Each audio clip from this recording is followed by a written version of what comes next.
Guys, आज से मैं इस चैनल पर रेनगेट इमॉर्टल सीरीज को स्टार्ट करने जा रहा हूं, जिसमें हमें वांग लिंग की कहानी दिखाई गई है, जो एक साधारण और बहुत ही कम टैलेंट वाला लड़का होता है। उसके कम टैलेंट की वजह से सब लोग उसको बुली किया करते थे और उसकी फैमिली का भी मजाक उड़ाया जाता था। वांग लिन अपने पेरेंट्स को खुश करने के लिए इमॉर्टल बनना चाहता है, ताकि फिर कोई उन्हें परेशान ना कर पाए। उम्मीद करता हूँ कि आपको ये कहानी पसंद आएगी और इसके डेली एपिसोड आएंगे। इस कहानी की शुरुआत में हमें बताया जाता है कि हजारों सालों पहले कल्टिवेशन रीजन के 3 ग्रेट ट्रेजर में से एक हेवन डिफाइनिंग बिट गलती से अर्थ पर आ गिरी, जिसे वर्मिलियन बर्ड रीजन के सबसे पावरफुल कल्टिवेटर सीटू नान ने ले लिया। अफवाहें फैलने लगी कि हेवन डिफाइनिंग बिट की मदद से एशियन इमॉर्टल डोमेन तक पहुंचा जा सकता है, जिसके बाद से ही इस ग्रेट ट्रेजर को लेने की बैटल कभी भी नहीं रुकी। फिर हम सी जियांग माउंटेन का सीन देखते हैं। सीटू नान के पास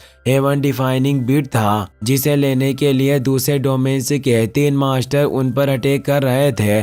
फर्स्ट मास्टर सीटू नान को चट्टानों के बीच में फंसा देते हैं। सेकंड मास्टर अपनी आइस पावर की मदद से उन चट्टानों को फ्रीज कर देती है, मगर सीटू नान उन चट्टानों को तोड़कर बाहर निकल जाते हैं। फर्स्ट मास्टर सीटू नान से कहते हैं कि हेवन डिफाइनिंग बिट ऐसी चीज नहीं है जिसे तुम संभाल सको, और ये तुम्हारे किसी काम की नहीं है। बेहतर होगा कि तुम हेवन डिफाइनिंग बिट को हमारे हवाले कर दो। सीटू नान कहते हैं कि बकवास करना बंद करो, तुम सब इस बीट के लिए फाइट कर रहे हो तो जाहिर सी बात है कि ये कोई खास चीज है, इसीलिए कुछ भी हो जाए पर मैं तुम्हें बीट नहीं दूंगा। इससे तीनों मास्टर्स को काफी गुस्सा आता है। वो अपनी जायंट बॉडीज को एक्टिवेट कर लेते हैं और अपनी पावर कंबाइन करके सीटू नान पर अटैक करते हैं, जिसकी वजह से सीटू नान वर्मिलियन बर्ड के स्टेचू पर जाकर गिरते हैं और उन्हें काफी चोट लगती है। वो कहते हैं कि मैं वर्मिलियन बर्ड रीजन की 2nd जनरेशन का सबसे ज्यादा पावरफुल कल्टिवेटर हूँ। मुझे मारने के लिए दूसरे डोमेन्स के मास्टर्स यहाँ आए।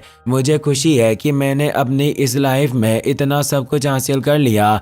3 मास्टर से दोबारा अपनी पावर कंबाइन करके सीटू नान पर अटैक करते हैं, जिससे उन्हें काफ़ी तकलीफ होती है। सेकंड मास्टर कहती है कि अगर तुम हेवन डिफाइनिंग बिट हमें दे दो तो हम तुम्हें जिंदा छोड़ देंगे। सीटू नान गुस्से से कहते हैं कि अगर मैंने बिट तुम्हें नहीं दी तो तुम क्या कर लोगे। यह कहकर वो अपनी वर्मिलियन बर्ड को एक्टिवेट कर लेते हैं। सेकंड मास्टर अपने पाइथन को एक्टिवेट कर लेती है और थर्ड मास्टर अपने व्हाइट टाइगर को एक्टिवेट करते हैं। पाइथन और व्हाइट टाइगर बर्ड को पकड़कर डिस्ट्रॉय कर देते हैं, जिसकी वजह से सीटू नान को काफी परेशानी होती है और उनकी हालत खराब हो जाती है। 3 मास्टर सीटू नान को मारने के लिए उन पर अटैक करते हैं, जिसकी वजह से हेवन डिफाइंग बिट उनके हाथों से छूट जाता है और सीटू नान को बहुत दर्द होता है, मगर फिर भी वो जोर जोर से हंसने लगते हैं और अपनी बॉडी से बहुत ही ज्यादा पावरफुल एनर्जी रिलीज करते हैं, जिसकी वजह से 3 मास्टर से दूर हो जाते हैं। सीटू नान एनर्जी में बदलकर हेवन डिफाइनिंग बिट के अंदर चले जाते हैं। 3 मास्टर हेवन डिफाइनिंग बिट को लेने के लिए आते हैं, पर हेवन डिफाइनिंग बिट उनके हाथ में नहीं आता और जमीन पर जाकर गिर जाता है। यह सीन यही कट हो जाता है और हम 1000 साल बाद वांग फैमिली विलेज का सीन देखते हैं और हमें वांग लिन को दिखाया जाता है, जो अपने पेरेंट्स के पास जाता है। उसके फादर वांग तियांशुई वुडन डॉल बनाने का काम करते थे। तियांशुई वांग लिन से कहते हैं कि 8 टाउन और 8 विलेजेस ने इमॉर्टल्स के स्टेचू बनाने के लिए हमें पैसे दिए हैं। 3 दिनों में इमॉर्टल असेंबली होने वाली है और हमें उससे पहले इन स्टेचूज को तैयार करना होगा, क्योंकि असेंबली सिर्फ 3 सालों में एक बार रखी जाती है। वांग लिन की मदर टिंगसू उन्हें खाना खाने के लिए बुलाती है। तियांशुई और टिंगसू खाना खाने लगते हैं, लेकिन तभी वांग फैमिली के मेंबर्स वहां जाते हैं। मेंबर तियांशुई से कहता है कि तुमने इस महीने का ब्याज नहीं चुकाया, इसलिए हमें ना चाहते हुए भी तुम्हारे घर से पैसे लेने होंगे। यह कहकर उसका साथी पैसों की थैली ले लेता है। तियांशुई से कहते हैं कि ये पैसे मैंने वांग लिन के लिए बचा कर रखे हैं ताकि वो एग्जाम देने के लिए जा सके। तुम मुझे थोड़ा वक्त दो, मैं सारा कर्जा चुका दूंगा। वो मेंबर उनकी बात नहीं सुनता और धक्का मारकर उनको नीचे गिरा देता है। तियांशुई और टिंगसू मेंबर के पैर पकड़कर उससे पैसे वापस मांगते हैं, जिससे वांग लिन को बहुत गुस्सा आता है। वो कहता है कि आपको ये सब करने की जरूरत नहीं है। भले ही मैं एग्जाम देने के लिए नहीं जाऊंगा, पर आप किसी के सामने अपने घुटने मत टेकिए। मेंबर कहता है कि वांग लिन बहुत समझदार है, अब बेहतर होगा कि अगले महीने महीने तुम ब्याज वक्त पर जमा कर दो, वरना मैं तुम्हारे घर पर कब्जा कर लूंगा। यह कहकर वहाँ से चला जाता है। तियाशु कहते हैं कि मैं वांग फैमिली का सेकंड सन हूँ, पर फिर भी फैमिली मुझे इतना परेशान करती है, पर ऐसा कोई नहीं है जो मुझे जस्टिस दिला सके। यह कहकर वो रोने लगते हैं। टिंगसू वांग लिन से कहती है कि मुझे अफसोस है कि अगले साल तुम रीजन एग्जाम के लिए नहीं जा पाओगे। हमारी वजह से तुम्हें इतनी परेशानी का सामना करना पड़ रहा है, इसीलिए मैं तुमसे माफी मांगती हूँ। वांग लिन कहता है कि आपको फिक्र करने की जरूरत नहीं है, इससे कोई फर्क नहीं पड़ता कि मैं इस साल रीजन एग्जाम देने के लिए जा पाऊंगा या नहीं। मेरे लिए आप दोनों का खुश रहना जरूरी है। तभी वांग लिन के अंकल तियान तो वहाँ जाते हैं। वो कहते हैं कि आज मैं एक खास चीज के बारे में बात करने के लिए यहाँ आया हूँ। जाओ रीजन का हेंग्यू सेक्ट इमोर्टल कल्टिवेशन के मेजर सेक्ट्स में से एक है। हेंग्यू सेक्ट नए स्टूडेंट्स को सिलेक्ट कर रहे हैं और हमारी वांग फैमिली की तरफ से 3 स्टूडेंट्स हेंग्यू सेक्ट को ज्वाइन कर सकते हैं। यह मेरे लिए बहुत मुश्किल था, मगर फिर भी मैंने वांग लिन को सिलेक्शन में भेजने का इंतजाम कर लिया है। अगर वांग लिन हेंग्यू सेक्ट को ज्वाइन कर लेता है तो कोई भी तुम्हें परेशान करने की हिम्मत नहीं करेगा। ये बात सुनकर वांग लिन खुश हो जाता है, पर उसके पेरेंट्स उदास हो जाते हैं। तियाशु कहते हैं कि मैं मानता हूँ कि इमोर्टल कल्टिवेशन बहुत ही अच्छा होता है, पर मैंने सुना है कि इमोर्टल कल्टिवेशन में ऐसे भी खतरे आते हैं जिनके बारे में हम सोच भी नहीं सकते। इसलिए मैं वांग लिन को इमोर्टल सेक्ट में नहीं भेज सकता। मैं अपनी वाइफ के साथ मिलकर बहुत सारे वुडन स्टेचूज बनाऊंगा और अगले साल वांग लिन रीजन एग्जाम के लिए भेज दूंगा। जहाँ तक रही कर्जे की बात, भले ही मुझे 10 या 20 साल लगे, पर मैं पूरा कर्जा चुका कर रहूंगा। यह सब बातें सुनकर वांग लिन को बहुत बुरा लगता है। वो अपने पेरेंट्स से कहता है कि पिछले कुछ सालों में मैंने जरा भी आलस नहीं किया है और दिन रात काम किया, पर हमारी फैमिली की किस्मत खराब है जिस वजह से हम आगे नहीं बढ़ पा रहे। अब मैं नहीं चाहता कि दूसरे लोग भी आपको परेशान करें और आपको ये सब बार बार झेलना पड़े। जब हमारी लाइफ इतनी ज्यादा हार्ड है तो मैंने फैसला ले लिया है कि मैं इमोर्टल सेक्ट में जाकर इमोर्टल कल्टिवेशन करूंगा ताकि हम सब खुश रह सके। ये बातें सुनकर उसके पेरेंट्स एकदम चुप हो जाते हैं। वांग लिन कहता है कि मैं प्रॉमिस करता हूँ कि मैं आपको निराश नहीं करूंगा और अब जब मैंने सबसे हार्ड पाथ को चूज कर लिया है तो मैं अपनी जान पर खेलकर कामयाब होकर रहूंगा। यह कहकर अपने घुटनों पर बैठकर अपने पेरेंट्स को रेस्पेक्ट देता है। तियाशुई टिंगसू और वांग लिन के साथ वांग फैमिली के मेंशन की तरफ चले जाते हैं। वो कहते हैं कि जब हम मेंशन छोड़कर आए थे तो मैंने कभी भी नहीं सोचा था कि मैं दोबारा इस मेंशन में जाऊंगा, मगर अब जब तुम सिलेक्शन के लिए जा रहे हो तो मैं तुम्हें बताना चाहता हूँ कि तुम्हें किसी को भी परेशान नहीं करना है और अगर तुम्हें कोई कुछ कहे तो चुपचाप उनकी बातें सुन लेना चाहिए, क्योंकि इस वक्त सब लोग तुम्हारा मजाक उड़ाकर तुम्हें परेशान करेंगे। यह कहकर वो तीनों मेंशन के अंदर चले जाते हैं। वांग जुओ वांग लिन से कहता है कि जब इमोर्टल्स स्टूडेंट्स चूज करते हैं तो वो उनमें इमोर्टल बनने की काबिलियत को ढूंढते हैं। क्या तुम्हें यकीन है कि तुम सिर्फ इमोर्टल्स के वुडन स्टेचू बनाकर स्टूडेंट्स बन सकते हो? एक फैमिली मेंबर कहता है कि मैंने सुना है कि हेंग्यू सेक्ट के इमोर्टल दाओ चू वांग जुओ से खुश है और उन्हें इसका टैलेंट बहुत अच्छा लगा। इसी वजह से हमारी वांग फैमिली को 3 स्टूडेंट्स भेजने का मौका मिला है। तभी हेंग्यू सेक्ट के एलीट स्टूडेंट ओमान वहां जाता है। वो वांग जुओ से कहता है कि तुम्हें देखकर लग रहा है कि तुम काफी टैलेंटेड हो। अब मुझे समझ में आ गया कि मार्शल अंकल दाओ जू तुमसे खुश कैसे हुए। यह बात सुनकर वांग जुओ खुश हो जाता है और ओमान को थैंक्स कहता है। वांग लिन और वांग लुओ के साथ वांग हाओ भी सिलेक्शन के जाने के लिए तैयार हो जाते हैं। ओमान 3 फ्लाइंग स्वॉर्ड एक्टिवेट कर लेता है और उन तीनों को अपने साथ चलने के लिए कहता है। वांग ली अपने पेरेंट्स के पास जाता है और अपने घुटनों पर बैठकर उन्हें रेस्पेक्ट देता है। वो कहता है कि मैं सिलेक्ट होने की पूरी कोशिश करूंगा और आप दोनों को भी सेफ रहना होगा। टिंगसू कहती है कि भले ही तुम सिलेक्ट ना हो पर तुम्हारे पास घर है, तुम बस सेफ घर वापस आ जाना जिससे हम दोनों तीनों खुश रहेंगे। ये सब बातें करने के बाद वांग लिन फ्लाइंग स्वॉर्ड की मदद से ओमान के साथ वहां से चला जाता है। कुछ वक्त में वो हेंग्यू सेक्ट की टेरिटरी में पहुंच जाते हैं। माउंटेन पर उन्हें ड्रैगन और दूसरे एनिमल्स मिलते हैं, जिन्हें देखकर वांग लिन खुश हो जाता है। ओमान उन तीनों को सिलेक्शन ग्राउंड में ले जाता है। वहाँ उनकी तरह बहुत सारे स्टूडेंट्स थे। हेंगयू सेक्ट के लीडर हुआंग लोंग 2 एल्डर्स के साथ वहाँ आते हैं। वो कहते हैं कि हमारा सेक्ट हमेशा सिलेक्शन में स्ट्रिक्ट रहा है और बहुत कम स्टूडेंट्स हैं जो सिलेक्शन को पास करके सेक्ट को ज्वाइन कर पाते हैं। इमोर्टल कल्टिवेशन के अंदर जन्मजात टैलेंट बहुत जरूरी होता है, इसलिए फर्स्ट राउंड में तुम सबकी स्पिरिचुअल रूट्स को चेक किया जाएगा। दोनों सेक्ट एल्डर्स अपनी पावर की मदद से स्टूडेंट्स की स्पिरिचुअल रूट्स को चेक करने लगते हैं। उन्हें जिनका टैलेंट ज्यादा अच्छा लगता है वो उसे सिलेक्ट करके एक साइड पर खड़े कर देते हैं और दूसरे स्टूडेंट्स को दूसरी साइड पर खड़े करते हैं। शुरुआत में कोई भी स्टूडेंट सिलेक्ट नहीं हो पाता, सिर्फ वांग जुओ सिलेक्ट होता है, जिससे सब हैरान हो जाते हैं। एल्डर वांग हुओ को चेक करते हैं, उसका टैलेंट बेकार था, पर वो एल्डर को 300 साल पुराना स्क्रिप्चर दे देता है, जिस वजह से एल्डर उसे सिलेक्ट कर लेते हैं। एल्डर वांग लिन को चेक करते हैं, पर उसका टैलेंट भी बेकार था, जिस वजह से वो एलिमिनेट हो जाता है, जिससे वांग लिन को बहुत ही बड़ा सदमा लगता है और वो निराश होकर वहां से जाने लगता है। उसे अपनी फैमिली की बेइज्जती याद आती है और वो बहुत गुस्सा होता है। फिर उसे याद आता है कि ये सिर्फ फर्स्ट राउंड था और अभी एक राउंड बाकी है, इसीलिए वो वहां से नहीं जाता। वांग लोंग कहते हैं कि इमोर्टल बनने के लिए जन्मजात टैलेंट होना जरूरी होता है, लेकिन अगर तुम्हारे अंदर बहुत सारी डेडिकेशन है तब भी तुम एक इमोर्टल बन सकते हो। सेकंड राउंड में हेवनली लीडर से पता चलेगा कि तुम्हारे अंदर हेंगयू सेक्ट का स्टूडेंट बनने की कितनी डेडिकेशन है। तुम्हें हेवनली लीडर का यूज करके सनसेट से पहले इमोर्टल लैंड डिवाइन माउंटेन पर जाना है। अगर तुम सनसेट से पहले डिवाइन माउंटेन पर नहीं पहुंच सके तो तुम सिलेक्शन से बाहर हो जाओगे।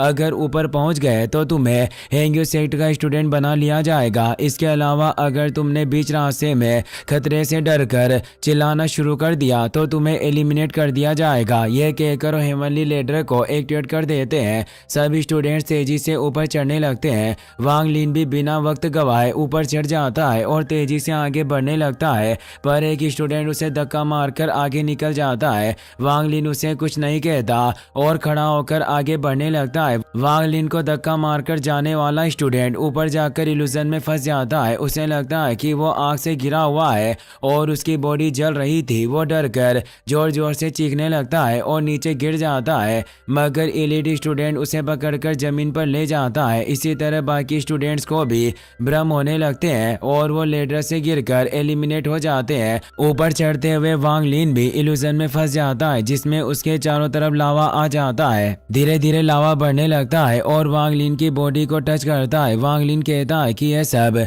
एक इल्यूजन है, भले ये इल्यूजन ना हो और मैं अपंग क्यों ना बन जाऊं, पर मैं इस तरह हार नहीं मान सकता। मुझे कुछ भी करके ऊपर जाना होगा। लावा बहुत ज्यादा बढ़ जाता है और वांग लिन पूरी तरह से लावा के अंदर डूब जाता है, मगर फिर भी वो हार नहीं मानता और तैरकर बाहर निकल जाता है, जिसकी वजह से वह इल्यूजन खत्म हो जाता है और वांग लिन इमोर्टल लैंड के सामने पहुंच जाता है। मगर इमोर्टल लैंड तक पहुंचने का कोई रास्ता नहीं था और वहां एक खाई थी। उस खाई को देखकर वांग लिन निराश हो जाता है और उसे कोई उम्मीद नहीं दिखती। तभी उसकी नजर रकी स्टोन पर पड़ती है, जिस पर लिखा था कि तुम्हें पूरी डेडिकेशन के साथ कोशिश करनी होगी। यह बात पढ़कर वांग लिन अपनी आंखें बंद कर देता है और पूरी डेडिकेशन के साथ आगे बढ़ता है, जिसकी वजह से वो हवा में चलने लगता है। वो इनविजिबल सीढ़ियों को छोड़कर तेजी से होली लैंड के पास जाता है, मगर उसके सामने एक बैरियर आ जाता है, जिसकी वजह से वो होली लैंड पर नहीं पहुंच पाता। वांग लिन के लाख कोशिश करने के बाद भी वो बैरियर ओपन नहीं होता, जिससे वांग लिन को बहुत ही ज्यादा गुस्सा आता है। वो कहता है कि मैं इतने करीब आ गया तो आखिरकार अब तुमने मुझे रिजेक्ट कैसे कर दिया। एक एल्डर कहते हैं कि तुम्हारा वक्त खत्म हो गया है। मैं मानता हूँ कि तुम्हारे पास डेडिकेटेड हार्ट है, पर इस हार्ट के साथ तुम ग्रेट वे के तरीकों के साथ नहीं रह सकते। यह बात सुनकर वांग लिन निराश हो जाता है और वहां से जाने लगता है, लेकिन वो दोबारा तेजी से होली लैंड में जाने की कोशिश करता है, पर बैरियर की फोर्स की वजह से वो दूर एक केव में जाकर गिरता है और बेहोश हो जाता है। अचानक हेवन डिफाइंग बीट उस केव के अंदर आ जाता है। बीट की डिवाइन एनर्जी की वजह से वांग लिन के सारे घाव ठीक हो जाते हैं और उसे होश आ जाता है। वांग लिन हेवन डिफाइंग बीट को टच करता है, जिसकी वजह से बीट एक्टिवेट हो जाता है और वांग लिन बीट के ड्रीम स्पेस में पहुंच जाता है। ड्रीम स्पेस के अंदर उसे सीटू नान की नेसेंट सोल मिलती है, जिसे देखकर वांग लिन हैरान हो जाता है, पर उसे कुछ समझ में नहीं आता। सीटू नान जोर जोर से हंसने लगते हैं और कहते हैं कि मेरी फिजिकल बॉडी डिस्ट्रॉय हो चुकी है और मेरे नेसेंट सोल 1000 साल से हेवन डिफाइंग बीट के अंदर कैद है, पर आज आखिरकार मैं यहाँ से आज़ाद हो जाऊंगा। आज मैं तुम्हारी बॉडी को अपने कंट्रोल में कर लूंगा। यह कहकर वो डिवाइन एनर्जी से ट्रांसफॉर्म होकर वांग लिन की बॉडी के अंदर जाते हैं, जिसकी वजह से वांग लिन की सोल उसकी बॉडी से बाहर निकल जाती है, पर किसी वजह से उसकी सोल दोबारा बॉडी के अंदर चली जाती है, जिस वजह से सीटू नान अपनी नेसेंट सोल को उसकी बॉडी में नहीं रख पाते और बाहर निकल जाते हैं। इससे वो हैरान हो जाता है और उन्हें बहुत गुस्सा आता है। वो दोबारा अपनी नेसेंट सोल को वांग लिन की बॉडी में डालने की कोशिश करते हैं, मगर इससे कोई फर्क नहीं पड़ता। वो सिर्फ बार बार उसकी बॉडी के अंदर जाकर बाहर निकल जाते हैं, जिससे वो निराश हो जाते हैं। वो कहते हैं कि मैंने 1000 साल इंतजार किया, मगर फिर भी मैं तुम जैसे मॉर्टल की बॉडी को अपने कंट्रोल में नहीं कर पा रहा। आखिरकार ऐसा कैसे हो सकता है? यह कहकर सीटू नान सोचते हैं कि एवन डिफाइंग बीड अपनी मर्जी से इस लड़के को चूज किया है। इसका जन्मजात टैलेंट बहुत कमजोर है। अगर मैंने इसके पावरफुल बनने के बाद यहाँ से बाहर निकलने का इंतजार करूँ तो इतने वक्त में 1 मिलियन बर्ड रीजन पूरी तरह से डिस्ट्रॉय हो जाएगा और मैं कुछ नहीं कर पाऊंगा। वांग लिन कहता है कि मैं इमोर्टल बनना चाहता हूँ, क्यों ना कल्टिवेशन करने में आप मेरी मदद करें और पावरफुल बनने के बाद मैं आपको यहाँ से आज़ाद कर दूंगा। सीटू नान कहते हैं कि तुम्हारा जन्मजात टैलेंट बहुत कमजोर है, तुम कितनी भी कोशिश क्यों ना कर लो पर एक इमोर्टल नहीं बन पाओगे। इससे वांग लिन को काफी गुस्सा आता है। वो कहता है कि भले ही मैं एक नॉर्मल टैलेंट के साथ पैदा हुआ हूँ, पर इसका मतलब ये नहीं है कि मेरी डेस्टिनी भी नॉर्मल होगी। सीटू नान कहते हैं कि अगर तुम्हें अपने ऊपर इतना ही भरोसा है तो खुद आगे बढ़ने के बारे में सोचो। ये कहकर वो वांग लिन को ड्रीम स्पेस से बाहर निकाल देते हैं। हेंग्यू सेक्ट के स्टूडेंट्स जांग क्वांग और तियान शुई वांग लिन को ढूंढ लेते हैं और उसे सेक्ट में वापस लेकर जाते हैं। वांग लिन को सही सलामत देखकर टिंगसू खुश हो जाती है और उसे हक करती है। मास्टर सुन दाजू वांग लिन से कहता है कि सेक्ट लीडर को तुम्हारा डेडिकेशन बहुत अच्छा लगा, इसीलिए उन्होंने तुम्हें सेक्ट स्टूडेंट बना लिया है। यह बात सुनकर वांग लिन थोड़ा निराश हो जाता है, क्योंकि वो अपने पेरेंट्स को छोड़कर नहीं जाना चाहता था, पर तियान शुई उसे जबरदस्ती जांग क्वांग के साथ वहां से भेज देते हैं। जांग क्वांग वांग लिन को सेक्ट में लेकर आ जाता है। वो बताता है कि इमोर्टल सेक्ट में स्टूडेंट्स के ड्रेस कलर से उनकी रैंक तय की जाती है। व्हाइट कलर ड्रेस वाले स्टूडेंट्स सबसे हाई रैंक के होते हैं, उनके बाद रेड ड्रेस और येलो ड्रेस वाले स्टूडेंट्स होते हैं। अभी तुम ग्रे ड्रेस स्टूडेंट हो, इसीलिए तुम्हें इनर सेक्ट स्टूडेंट में नहीं गिना जाएगा। तुम्हें अपनी रैंक बढ़ाकर इनर सेक्ट में आना होगा। यह सब बताकर वो वांग लिन को दूसरे ग्रे ड्रेस स्टूडेंट के पास छोड़कर चला जाता है। ग्रे ड्रेस स्टूडेंट को येलो ड्रेस स्टूडेंट शूलांग संभालता है। जांग हो वांग लिन से कहता है कि मैं जानता हूँ कि शुरुआत में तुम्हें यहाँ काफी अजीब लग रहा होगा, पर तुम्हें फिक्र करने की जरूरत नहीं है। अगर तुम्हें कोई चीज समझ में ना आए तो तुम मुझसे पूछ सकते हो। शूलांग स्टूडेंट को टास्क टोकन देकर कहता है कि कल से तुम्हें ये टास्क पूरे करने हैं। अगर कोई भी 7 दिनों के अंदर अपना टास्क पूरा नहीं कर पाया तो मैं एल्डर को उसके बारे में बताऊंगा और उसे सेक्ट से निकाल दिया जाएगा। वांग लिन को रेड टोकन मिलता है, पर उसे रेड टोकन के बारे में कुछ भी नहीं पता था। वो शूलांग से पूछता है कि क्या टास्क पूरा करने के बाद मैं कल्टिवेशन कर सकता हूँ। ये बात सुनकर सारे स्टूडेंट जोर जोर से हंसने लगते हैं। शूलांग कहता है कि क्या तुम्हें सच में ऐसा लग रहा है कि तुम रेड टास्क को पूरा कर पाओगे? लगता है कि अभी तुम्हें इसके बारे में कुछ नहीं पता, जिस वजह से तुम ऐसी बातें कर रहे हो। यह कहकर वहां से चला जाता है। रात में वांग लिन जांग हू से पूछता है कि आखिरकार किसी भी स्टूडेंट ने रेड टास्क टोकन क्यों नहीं लिया, जबकि उस टास्क में कुछ पॉट के अंदर पानी भरना है।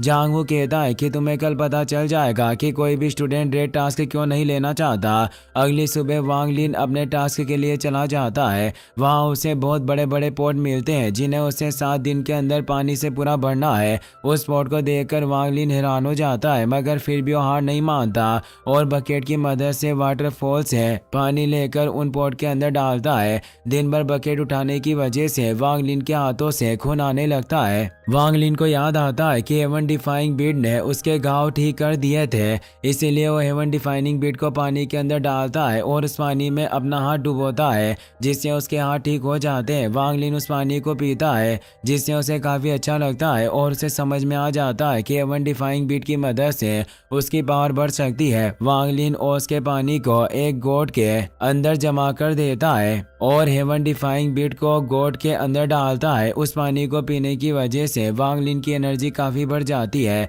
यह देखकर सीटूनान खुश हो जाते हैं। वो कहते हैं कि यह लड़का काफी स्मार्ट है, इसने ओस की मदद से हेवन डिफाइंग बीट के वाटर एट्रीब्यूट को अपग्रेड कर लिया। हेवन डिफाइंग बीट के वाटर को पीने की वजह से वांग लिन की एनर्जी बहुत ही ज्यादा बढ़ जाती है और वो तेजी से एक एक करके उन सारे पोर्ट्स को पानी से भर देता है। शूलांग ये सब देख लेता है और उसे बहुत हैरानी होती है। उसे एल्डर की बात याद आती है। उन्होंने कहा था कि ग्रेट रेस स्टूडेंट हमेशा बेग माउंटेन पर रहते हैं, जाहिर सी बात है कि उन्हें वहाँ ट्रेजर मिलेंगे, तो कुछ भी करके तुम्हें वो ट्रेजर उनसे लेने होंगे। ये सब याद करके शूलांग सोचता है कि अभी टास्क खत्म होने में 3 दिन बाकी है, पर वांग लिन ने अपना काम पूरा कर दिया। लगता है कि इसके पास जरूर कोई खास ट्रेजर है। यह सोचकर शूलांग अपनी पावर की मदद से वांग लिन को पकड़ लेता है और उसका गोट छीन लेता है। वो पूछता है कि आखिरकार तुम्हारे पास कौन सा ट्रेजर है जिसकी मदद से तुम इतने स्ट्रॉन्ग बन गए, मगर वांग लिन उसे कुछ नहीं बताता, जिससे शूलांग को बहुत गुस्सा आता है और वो वांग लिन को नीचे गिरा देता है। वो कहता है कि जब तक हेंग्यू सेक्टर के अंदर हो तुम मुझसे कोई भी ट्रेजर नहीं छिपा सकते। यह कहकर वो वांग लिन को एक किक मारता है, जिसकी वजह से वांग लिन दूर हो जाता है और उसे काफी चोट लगती है। शूलांग गोड लेकर वहां से जाने लगता है, जिससे सीटूनान को बहुत गुस्सा आता है। वो वांग लिन से पूछते हैं कि आखिरकार तुमने उस पर अटैक क्यों नहीं किया और उस जैसे बेवकूफ की मार क्यों खाई। वांग लिन कहता है कि अपनी इस पावर के साथ मैं शूलांग को नहीं हरा सकता। उसने मुझे परेशान किया है और इमोर्टल बनने के बाद मैं उससे बदला जरूर लूंगा। सीटूनान कहते हैं कि मैं तुम्हारे इमोर्टल बनने का इंतजार नहीं कर सकता, इसीलिए आज से मैं तुम्हें कल्टिवेशन सिखाऊंगा। ये बात सुनकर वांग लिन हंसने लगता है। वो कहता है कि मुझे लग रहा था कि आप भी दूसरे लोगों की तरह मुझे छोड़कर किसी और को चूज कर लेंगे। सीटूनान कहते हैं कि मैं सच में तुम्हें छोड़कर किसी दूसरे इंसान को चूज करना चाहता हूँ, पर हेवन डिफाइनिंग बीट ने खुद तुम्हें चूज किया है, जिस वजह से मैं कुछ नहीं कर सकता। सबसे पहले मैं तुम्हारी स्पिरिचुअल रूट्स को स्ट्रॉन्ग करूंगा, तुम आगे बढ़ सको। अभी तुम से फर्स्ट लेवल पर हो और हेंग्यू सेक्टर की स्पिरिचुअल एनर्जी भी इतनी स्ट्रॉन्ग नहीं है, मगर कुछ ना होने से कमजोर एनर्जी होना ही अच्छा है। तुम्हें जितना ज्यादा हो सके उतना ज्यादा ओस को इकट्ठा करना है, क्योंकि ओस की मदद से हेवन डिफाइंग बीट जल्दी से अपग्रेड हो जाएगा। ये सब बातें सुनकर वांग लिन बहुत सारे गोड में ओस इकट्ठी कर लेता है और हेवन डिफाइनिंग बीट को उन गोड्स के अंदर डालता है, जिससे हेवन डिफाइंग बीट के अंदर से स्ट्रॉन्ग एनर्जी रिलीज होकर आसमान में जाती है और उस एनर्जी की वजह से बारिश होने लगती है। हेवन डिफाइनिंग बीट बारिश की बूंदों को जमीन पर गिरने से पहले ही अपने अंदर एजो कर लेता है, जिससे वो दोबारा अपग्रेड हो जाता है। वांग लिन ड्रीम स्पेस के अंदर जाकर कल्टिवेशन करने लगता है। सीटूनान कहते हैं कि कल्टिवेशन के पहले स्टेप में 7 रियल में होती है, जिसमें quick condensation, foundation establishment, core formation, nascent soul, god transformation, soul transformation और एसेंडेंट है। तुम्हें सबसे पहले क्विक कंडेंसेशन को कल्टिवेट करना है। हेवन डिफाइनिंग बीट के अंदर के 10 घंटे बाहरी दुनिया के 1 घंटे के बराबर है, तो तुम ज्यादा वक्त तक यहाँ रहकर कल्टिवेशन कर सकते हो, क्योंकि बीट के अंदर टाइम 10 गुना तेजी से चलता है। यह सब बातें सुनकर वांग लिन कल्टिवेशन करने लगता है, जिससे आसपास की एनर्जी उसकी बॉडी में एजो होने लगती है। 6 महीने बाद सुनदाजू स्टूडेंट चूज के लिए ग्रेट रेस स्टूडेंट के पास आता है। शूलांग बताता है कि कुछ दिनों में प्रोफाउंड दाओ सेक्ट के स्टूडेंट कंपटीशन करने के लिए हेंग्यू सेक्टर में आ रहे हैं, तो मास्टर सुन तुम में से किसी एक स्टूडेंट को येलो ड्रेस स्टूडेंट बनने के लिए चूज करेंगे। यह बात सुनकर सारे स्टूडेंट्स खुश हो जाते हैं और खुद को चूज करने के लिए कहते हैं। सुनदाजू वांग लिन से कहता है कि भले ही तुम्हारा जन्मजात टैलेंट कम है, पर तुम्हारी डेडिकेशन बहुत ज्यादा है, इससे मैं खुश हूँ। तो क्या तुम मेरा स्टूडेंट बनने के लिए तैयार हो? वांग लिन बिना वक्त गवाए हाँ कर देता है, तो सुनदाजू उसे एक स्टोरेज बेज